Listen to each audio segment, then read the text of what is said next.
አንድ በጣም የሚገርመኝ የሴቶች ባህሪ ያለ ቆሻሻሽን አውጥታ ከወሰደችልሽ ሴት ጋር ትጣያለሽ። ነይ ልስደብሽ፣ ነይ ልደብድብሽ።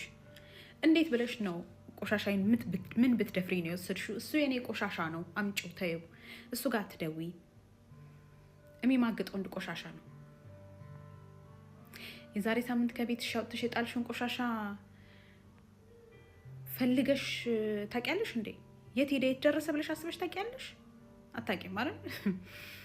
ነው ወይስ አፈላልገሽ ሄደሽ ከተጣለበት ጎርጎሮሽ አምጥተሽ ታውቂያለሽ መልሰሽው? አታውቂም። ስለዚህ ቦይፍሬንድ በተለይ ከሆነ ተወስዶብሽ አይደለም ሄዶ ነው።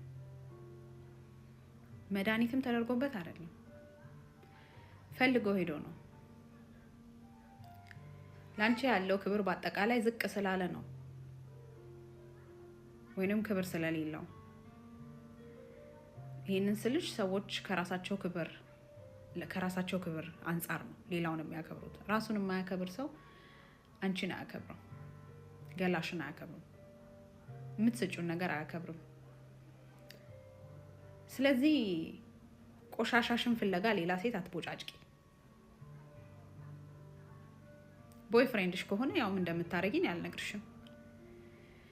ባልሽ ከሆነ ደግሞ ከገንዘብ እጥረት ውጪ ሌላ ምንም የሚያስጨንቅ ነገር ስለሌለ ገንዘብሽን ቦታ ሲጂና ይሄንን ቆሻሻ አውጥተሽ ጣዩ። ሳያሸትሽ፣